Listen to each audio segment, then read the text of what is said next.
نحمده ونصلي على رسوله الكريم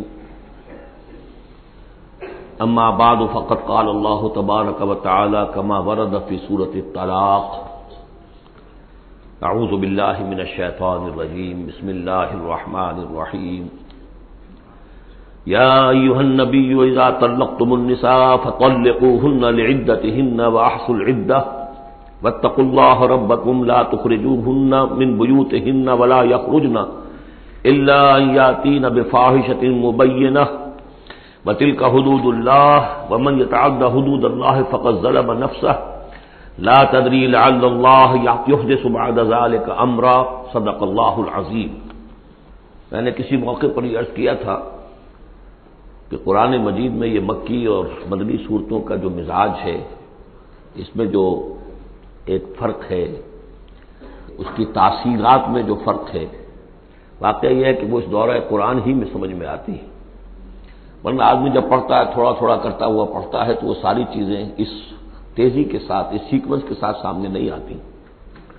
بہرحال مکی قرآن کی اپنی ایک شان ہے، مدنی صورتوں کا اپنا ایک رنگ ہے۔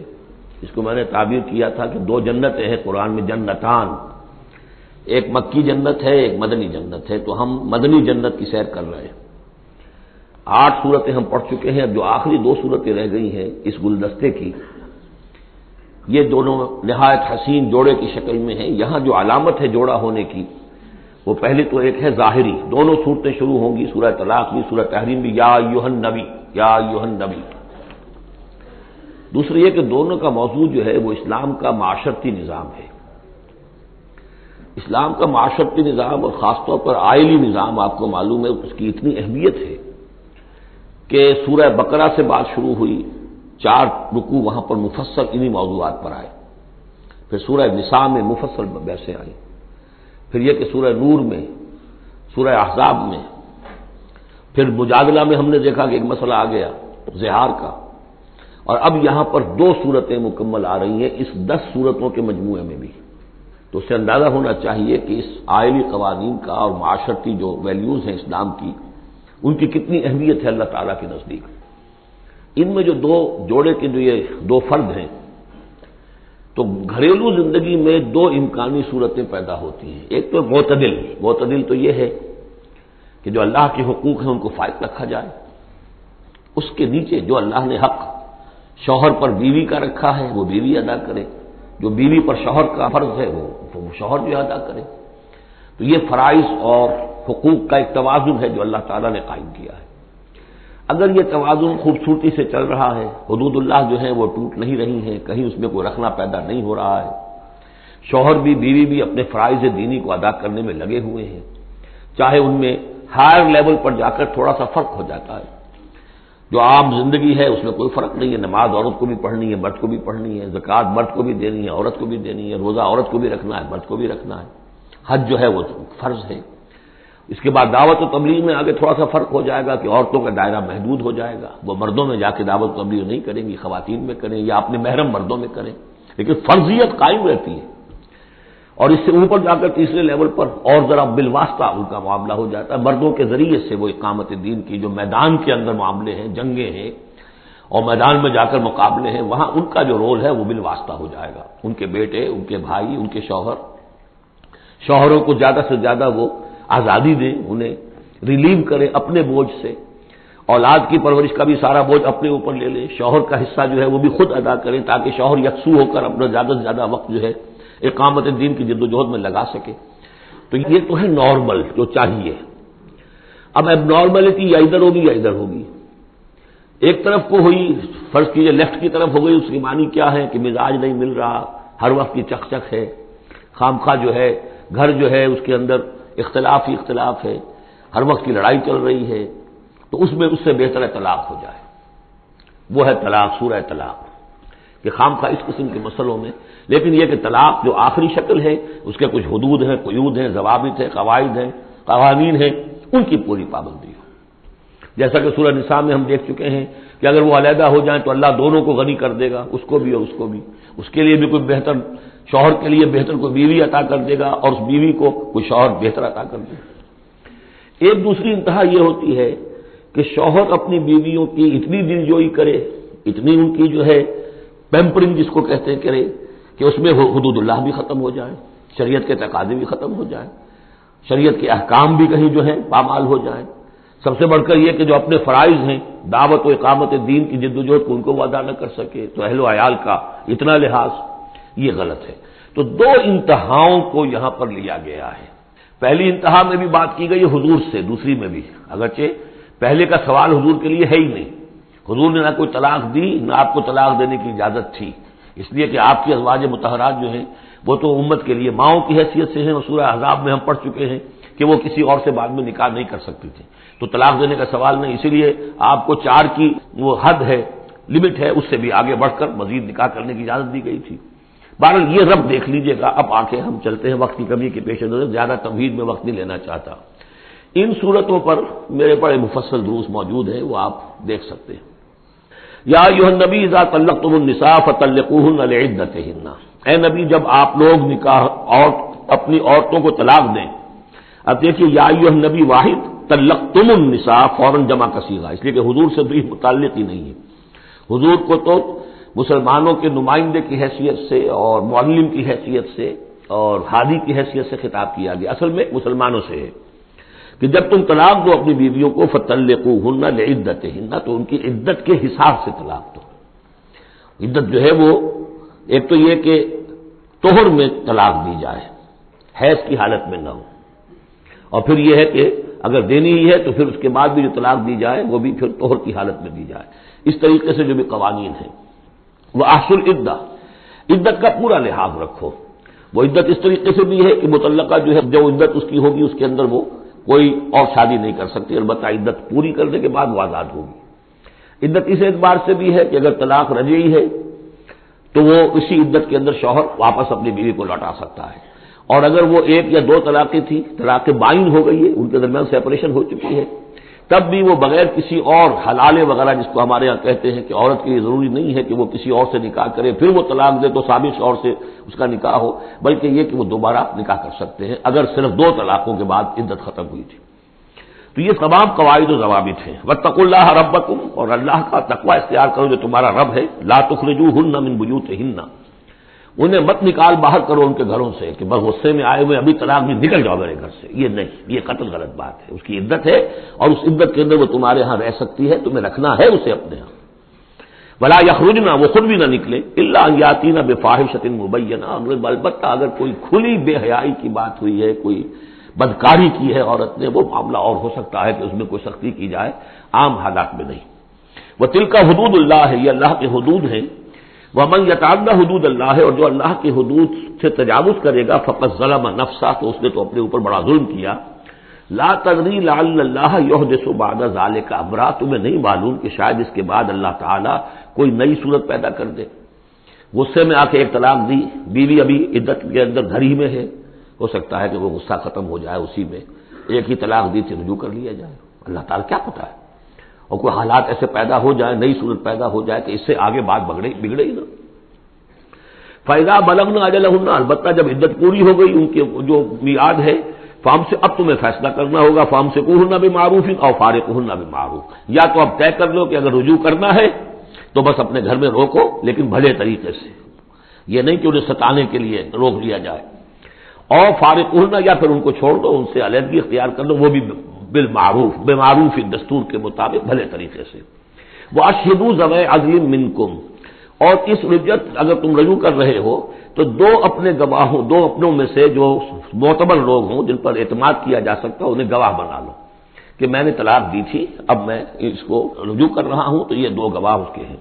وَأَقِیمُوا الشَّهَادَةَ لِلَّهِ، اور یہ گواہی قائم کرو اللہ کے لیے۔ ذالکم یوعظ بہ، یہ ہے جو جس کی نصیحت کی جا رہی ہے، من کان یؤمن باللہ والیوم الاخر، اس شخص کو کہ جو ایمان رکھتا ہو اللہ پر اور یوم آخر پر۔ جیسے ہم نے 2 جگہ دیکھا کہ حضور کا اسوہ حسنہ ہے، لیکن کس کے لیے؟ اپنی جگہ تو وہ اسوہ حسنہ کاملہ ہے، لیکن اس سے استفادہ کون کرے گا؟ من کان یرجو اللہ والیوم الاخر وذکر اللہ کثیرا۔ حضرت ابراہیم اور ان کے ساتھیوں کی زندگی میں بھی اسوہ ہے، کس کے لیے؟ من کان یرجو اللہ والیوم الاخر۔ اسی طرح یہاں فرمایا ذالک یوعظ بہ، یہ وعد اور نصیحت تو کی جا رہی ہے، لیکن کس کے لیے؟ من کان یؤمن باللہ والیوم الاخر، جو ایمان رکھتا ہو اللہ پر اور یوم آخر پر۔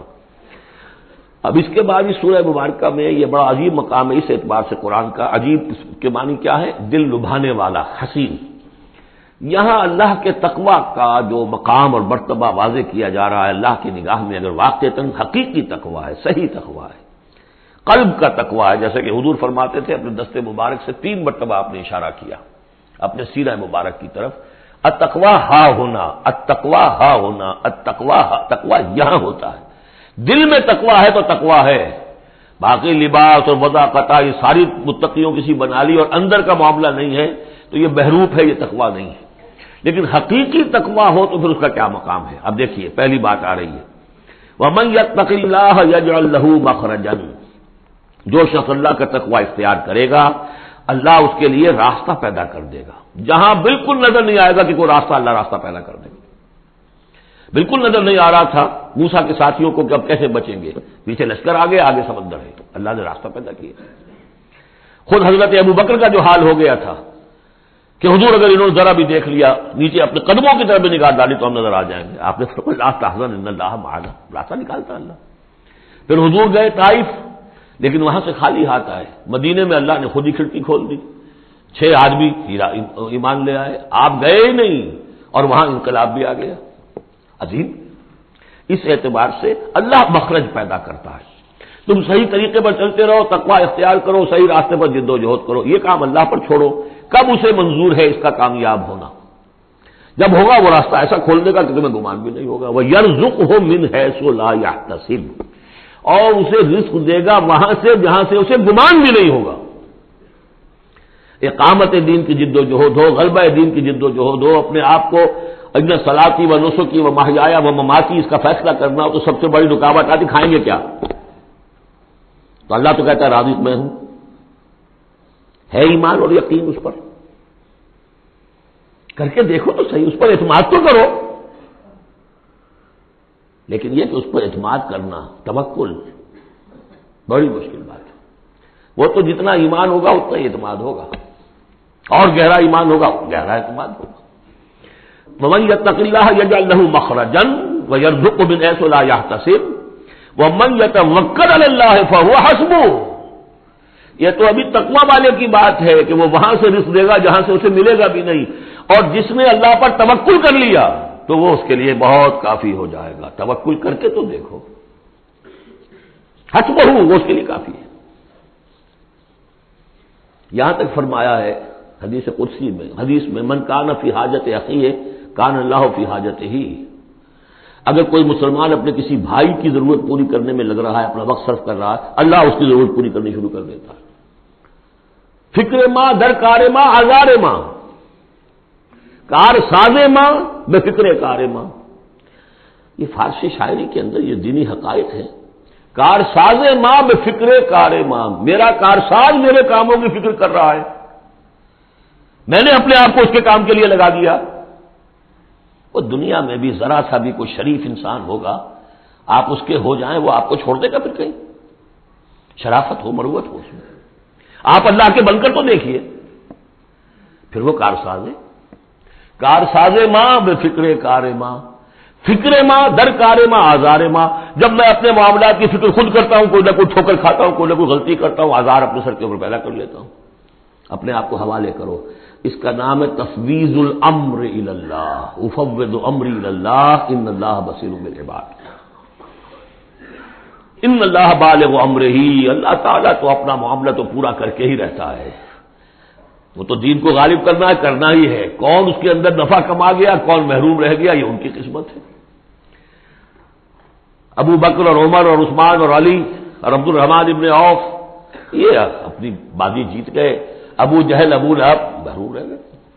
یہ تو اب ان کا معاملہ ہے. اللہ تو اپنی بات پوری کرا دے گا، اور اس دنیا کے ختم ہونے سے پہلے پہلے پورے عرضی پر اللہ کا دین غالب ہوگا.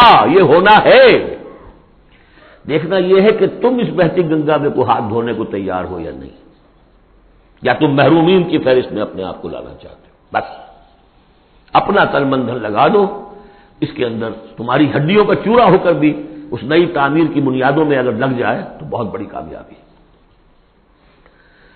قد جعل اللہ لکل شیء قدرا، بہت عمدہ مقام ہے، اللہ نے ہر چیز کے لیے ایک اندازہ مقرر کیا ہوا ہے، کب اللہ کی مدد آئے گی یہ بھی اس نے طے کیا ہوتا ہے. You have to qualify, pre qualification conditions ہیں، تب مدد آئے گی، یوں نہیں آتی مدد. اپنا سب کچھ لگا دو پھر کہو کہ اللہ میری 15 برس کی کمائی کل میدان میں نے وجود ڈالی ہوئی ہے، 15 برس کی کمائی، دن کی اور رات کی کوششیں ہیں میری، صبح اور شام کی کوششیں ہیں میری، 15 برس وہ میدان میں نے لا کے ڈال دی ہے. تب پکارو اللہ کو. اپنا مال بچا کے رکھنا ہے، اپنی مستقبل کو بھی بچانا ہے، اپنی اولاد کو بھی بچانا ہے، اور اللہ کا دین غالب ہو جائے. کہیں نام لکھا کے کسی جماعت میں شامل ہو کر بڑا تیر مار دیا، گویا کہ اللہ تعالیٰ تو جانتا ہی نہیں. کتنی کنٹریبیوشن ہے، کتنا ایثار ہے، کتنی قربانی ہے، کتنا وقت ہے، کتنی محنت ہے، اللہ جانتا ہے. باقی اس نے ہر چیز کا ایک اندازہ مقرر کیا ہوا ہے. اب اس کے بعد پھر آ رہا ہے وہی طلاق کا معاملہ. واللائی یئسن من المحیض من نسائکم، اور تمہارے ہاں کی وہ خواتین کے جن کا حیض کا سلسلہ بند ہو چکا ہو، مایوس ہو چکی ہو حیض سے، ان ارتبتم فعدتہن ثلاثۃ اشہر، اگر اس میں کوئی شک بھی ہو تو پھر 3 مہینے عدت ہو جائیں گے. اب حیض تو آ نہیں رہا کہ 3 طہور اور 3 حیض کا کوئی حساب کیا جائے. واللائی لم یحضن، اور وہ ابھی بچپن میں نکاح ہو گیا کیونکہ ہو جاتا تھا، اور ابھی بچی کو جو ہے وہ ابھی ایام شروع ہی نہیں ہوئے ہیں، تو اب ان کی عدت کیسے ہوگی اگر ان کو طلاق دے دی گئی؟ تو ان کے لیے بھی یہ کہ 3 مہینے. وَأُولَاتُ الْأَحْمَالِ أَجَلُهُنَّ أَن يَضَعْنَ حَمْلَهُنَّ، اور جو حاملہ ہوں ان کی پھر عدت یہ ہے کہ وہ وضع حمل ہو جائے، بچے کی پیدائش ہو جائے، اس کے بعد وہ ان کی جو ہے عدت ختم ہوگی. یہ بھی ہو سکتا ہے کہ پورے 8 مہینے لگ جائیں، 9 مہینے لگ جائیں، 4 مہینے ہو، 6 ہو، واللہ اعلم. وَمَن يَتَّقِ اللَّهَ، پھر دیکھیے تقویٰ، وَمَن يَتَّقِ اللَّهَ يَجْعَل لَّهُ مِنْ أَمْرِهِ يُسْرًا، جو اللہ کا تقویٰ اختیار کرتا ہے اللہ اس کے کاموں میں آسانی پیدا کر دیتا. فَسَنُيَسِّرُهُ لِلْيُسْرَىٰ، ذَلِكَ أَمْرُ اللَّهِ أَنزَلَهُ إِلَيْكُمْ، یہ اللہ کا حکم ہے جو اس نے نازل کر دیا ہے تمہاری طرف. اللہ یہ ذمہ داری لے رہا ہے اپنے اوپر. وَمَن يَتَّقِ اللَّهَ يُكَفِّرْ عَنْهُ سَيِّئَاتِهِ، اور جو اللہ کا تقویٰ اختیار کرے گا اللہ تعالیٰ اس کی برائیوں کو، اب یہ آخرت کا معاملہ ہو رہا ہے، اس کی برائیوں کو، اس کے گناہوں کو اس کے نامہ اعمال سے دھو دے گا. وَيُعْظِمْ لَهُ أَجْرًا، اور اس کے لیے بہت بڑا اجر اور ثواب ہے جو عطا کرے گا. اسکنوہن من حیث سکنتم من وجدکم، اب کسی عورت کو طلاق دی ہے، ایک طلاق دی ہے، عدت میں رکھنا ہے گھر میں، وہ پہلے آ چکا ہے، لیکن گھر میں ایسا نہ ہو کہ کہیں کسی ملازمہ کی کوٹڑی میں ڈال دو اس کو. اسکنوہن من حیث سکنتم، وہی رکھو جہاں تم رہتے ہو، من وجدکم، جو بھی تمہاری جو مقدور ہے اس کے مطابق، اسی سٹیٹس کے ساتھ. ولا تضاروہن لتضیقوا علیہن، اور انہیں کوئی تکلیف نہ پہنچاؤ کہ ان پر تنگی کر دو کہ وہ خود ہی جلدی سے روانہ ہو جائیں، گھر چھوڑ کے نکلنے پہ مجبور ہو جائیں. وَإِن كُنَّ أُولَاتِ حَمْلٍ، اور اگر وہ حاملہ ہوں، فَأَنفِقُوا عَلَيْهِنَّ، تو اب ان کے اوپر خرچ کرو، ان کا دان نفقہ وہ تمہارے ذمے ہے. حَتَّى يَضَعْنَ حَمْلَهُنَّ، یہاں تک کہ پھر وہ واضح حمل سے فارغ ہو جائیں. فَإِنْ أَرْضَعْنَ لَكُمْ، پھر اگر وہ تمہارے لیے، تمہارے بچہ تو تمہارا ہے، اس کو اگر دودھ پلاتی ہیں، فَآتُوهُنَّ أُجُورَهُنَّ، تو انہیں ان کا اجر اور ان کا بدلہ عطا کرو. وَاعْتَمِرُوا بَيْنَكُم بِمَعْرُوف، اور آپس میں مشورہ کر لیا کرو بڑے بھلے طریقے سے. اگر طلاق بھی ہو گئی کوئی بات نہیں، انسان تو ہے نا، انسانی سطح پر، اب شوہر بیوی نہیں رہے لیکن انسان تو ہے، انسانی سطح کے اوپر بات کر لی جائے. وَاعْتَمِرُوا بَيْنَكُم بِمَعْرُوفٍ وَإِن تَعَاصَرْتُمْ، اور اگر کہیں ایسی زدم زدہ ہو جائے کہ بیوی کہ میں تو دودھ نہیں پلاتی یا کوئی اور مسئلہ ہو، فَسَتُرْضِعُ لَهُ أُخْرَىٰ، تو پھر کوئی اور عورت جو ہے اس کو دودھ پلائے. لِيُنْفِقْ ذُو سَعَةٍ مِّن سَعَتِهِ، اب اس تمام معاملے میں جو بھی شوہر ہے وہ خرچ کرے، جو وسعت والا ہے وہ اپنی وسعت کے مطابق خرچ کرے، جو اس کا بھی سطح اللہ نے اسے دی ہے اس کے مطابق. وَمَنْ قُدِرَ عَلَيْهِ، اور جس کے اوپر اللہ تعالیٰ نے رزق کی کوئی تنگی رکھی ہے، ناپ تول کر دے رہا ہے، کوئی فراوانی نہیں ہے، فَلْيُنْفِقْ مِمَّا آتَاهُ اللَّهُ، تو وہ خرچ کرے اس میں سے جو اللہ نے اس کو دیا ہے. لَا يُكَلِّفُ اللَّهُ نَفْسًا إِلَّا مَا آتَاهَا، اللہ تعالیٰ کسی جان کو ذمہ دار نہیں بنائے گا مگر اسی حد تک جو کچھ کہ اس نے اسے دے رکھا ہے. کشادگی دی ہے تو اپنی اس بیوی جو ہے متعلقہ اس کے اوپر تم رکھو، کشادگی رکھو، تنگی ہے تو ٹھیک ہے اس حساب سے دو، اللہ تو جانتا ہے. سَيَجْعَلُ اللَّهُ بَعْدَ عُسْرٍ يُسْرًا، یقیناً اللہ تعالیٰ جو ہے اس کے لیے سختی کے بعد آسانی بھی پیدا کر دے گا. وَكَأَيٍّ مِّن قَرْيَةٍ أَتَتْ أَمْرَ رَبِّهَا، اور کتنی ہی بستیاں ایسی ہیں جنہوں نے اپنے رب کے حکم سے سرکشی کی، وَرُسُلِهِ، اور اپنے رسولوں سے سرتابی کی، ان کا کفر کیا. فحاسبناها حسابا شدیدا وعذبناها عذابا نکرا، تو ہم نے پھر ان سے محاسبہ کیا، ان کا بہت شدید محاسبہ، اور ہم نے ان پر آفت ڈالی اور عذاب بھیجا ان پر بہت بڑا عذاب۔ فذاقت وبال امرها، پھر ان بستیوں نے اپنے معاملے کی پوری سزا جو ہے بھگت لی۔ وکان عاقبۃ امرها خسرا، اور یقیناً جو ابھی عاقبت والا معاملہ آنے والا ہے، ان کے معاملے کا جو ابھی عاقبت ہے وہ تو پھر بڑے ہی ٹوٹے والا معاملہ ہے۔ اعد اللہ لهم عذابا شدیدا، اللہ تعالیٰ نے ان کے لیے بڑے شدید عذاب کو تیار کیا ہوا۔ فاتقوا اللہ یا اولی الالباب، تو اے ہوش مندو اللہ کا تقوی اختیار کرو، وہی تقوی جس کے اوپر 4 مختلف طور سے بات ہو چکی ہے۔ الذین آمنوا، اے وہ ہوش مندو جو ایمان بھی لے آئے ہو، اللہ کا تقوی اختیار کرو۔ قد انزل اللہ الیکم ذکرا، اللہ نے تمہاری طرف ذکر نازل کر دیا ہے۔ یہ آیت بڑی اہم ہے، ذکر کی آگے وضاحت آ رہی۔ ذکر سے مراد کیا ہے؟ رسولا یتلو علیکم آیات اللہ مبینات لیخرج الذین آمنوا وعملوا الصالحات من الظلمات الی النور، رسول کہ جو پڑھ رہا ہے آیات اللہ کی تم پر، تمہیں سنا رہا ہے، اور وہ آیات بینات ہیں تاکہ نکالے وہ تمہیں، ان لوگوں کو جو ایمان لائے اور جنہوں نے نیک عمل کیے، اندھیروں سے نور کی طرف۔ تو ذکرا، قد انزلنا الیکم ذکرا، اور ذکرا کی وضاحت رسولا یتلو علیکم آیات اللہ مبینات، یہی بات پھر آگے جا کے سورہ بینہ میں آئے گی، ابھی صرف نوٹ کر لیجئے، پھر جا کر بات پوری واضح وہاں ہوگی۔ ومن یؤمن باللہ ویعمل صالحا یدخلہ جنات تجری من تحتہا الانہار خالدین فیہا ابدا، اور جو کوئی اللہ پر ایمان رکھتا ہے اور نیک عمل کرتا ہے، اور نیک عمل سے مراد ایمان کے جملہ تقاضے۔ اب نیک عمل جب مکے میں جب تک تھے حضور، نیک عمل کیا تھا؟ ابھی شراب بھی حرام نہیں ہے، جوا بھی حرام نہیں ہے، سود بھی حرام نہیں ہے، پہلے 10 برس نماز پنج گانا بھی نہیں ہے۔ اس وقت نیک عمل کا کیا مطلب ہے؟ اللہ پر ایمان اور اس کی دعوت، اور تکلیف آئے تو استقامت اور جھیلنا۔ نماز آئی تھی، رات کو کھڑے رہا کرو اللہ کے سامنے، اس وقت کا نیک عمل یہ تھا۔ اب جیسے جیسے آیا مدینے میں آ گئے، اب جہاد ہے، قتال ہے، انفاق ہے، مال خرچ کرو، اب روزہ بھی فرض کیا گیا، اب نماز پنج گانا بھی جو ہے 2 سال پہلے ہو چکی ہے، اب تمہارے اوپر زکوٰۃ بھی ایک نصاب کے حساب سے آ گئی ہے، عشر بھی آ گیا ہے، اب یہ ہے۔ تو جس وقت دین کا جو تقاضا ہے وہ پورا کرنا، جملہ تقاضے، وہ عمل صالح ہے۔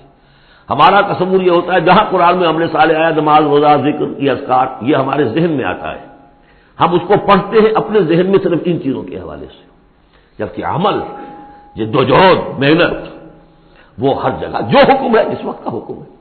ومن یؤمن باللہ ویعمل صالحا یدخلہ جنات تجری من تحتہا الانہار خالدین فیہا ابدا، وہ داخل کرے گا ان باغات میں جن کے نیچے ندیاں بہتی ہوں گی، اور اس میں وہ رہیں گے ہمیشہ ہمیش ابدا۔ قد احسن اللہ لہ رزقا، اللہ تعالیٰ نے اس کے لیے بڑا عمدہ رزق فراہم کیا ہے۔ اب ایک آیت آ رہی ہے جو آیات متشابہات میں سے ہے، تاحال اللہ الذی خلق 7 سماوات، جیسے تو یہ کہ 7 آسمانوں کا معاملہ بھی میں بار بار عرض کرتا رہا ہوں کہ ابھی آیات متشابہات میں شمار ہوگا۔ وَمِنَ الْأَرْضِ مِثْلَهُنَّ، اللہ تعالیٰ نے 7 آسمان بنائے ہیں اور زمین میں سے بھی اتنی ہی، ویسی ہی، گویا کہ زمینیں بھی کوئی 7 زمینیں ہیں۔ اب اس پر یہ ہے کہ مختلف مفسرین نے اپنے اپنے اندازے، زمین کے 7 طبقات ہیں یا کچھ اور، لیکن بہرحال ابھی ہم نہیں سمجھ سکیں گے، کوئی 7 زمینیں بھی ہیں، کسی وقت آ کر یہ حقیقت منکشف ہو جائے گی۔ یتنزل الامر بینہن، اور یہ آسمان اور زمین کے درمیان اللہ کا امر نازل ہوتا ہے، جیسے کہ ہم پڑھا ہے سورہ سجدہ میں، یدبر الامر من السماء الى الارض ثم یعرج الیہ فی یوم کان مقدارہ 1000 سنۃ مما تعدون، یہ 1000 سال کی اللہ تعالیٰ کی ایک پلاننگ ہوتی ہے، آسمان سے زمین کی طرف اس کا فیصلہ جو ہے وہ آتا ہے، فرشتے لے کر آتے ہیں، تنفیذ ہوتی ہے، اور پھر یہ کہ وہ امر جو ہے اٹھا لیا جاتا ہے۔ اب اگلے 1000 سال کا دوسرا امر ہے جو اللہ کی طرف سے اگلے دن کا لیے طے ہو چکا ہے۔ لِتَعْلَمُوا أَنَّ اللَّهَ عَلَىٰ كُلِّ شَيْءٍ قَدِيرٌ، تمہیں اس کا یقین رہنا چاہیے کہ اللہ تعالیٰ ہر چیز پر قادر ہے۔ میں نے یہ بات عرض کی ہے کہ 2 صفات اللہ کی ہیں جس میں یہ انتہائی اہمیت کے ساتھ عَلَىٰ كُلِّ شَيْءٍ قَدِيرٌ بِكُلِّ شَيْءٍ عَلِيمٌ، ان 2 صفات کا تو مراقبہ اتنا گہرا ہونا چاہیے کہ کبھی شک نہ آنے پائے کسی چیز کے بارے میں۔ وَأَنَّ اللَّهَ قَدْ أَحَاطَ بِكُلِّ شَيْءٍ عِلْمًا، دیکھیے دوسری بھی آ گئی، علم، اور یہ کہ اس نے ہر شے کا، اس کے علم کا احاطہ کیا ہوا ہے۔ نہ اس کی قدرت سے باہر کچھ ہے، نہ اس کے علم سے باہر کچھ ہے۔ بارک اللہ لی و لکم فی القرآن العظیم ونفعنی وإیاکم بالآیات والذکر الحکیم۔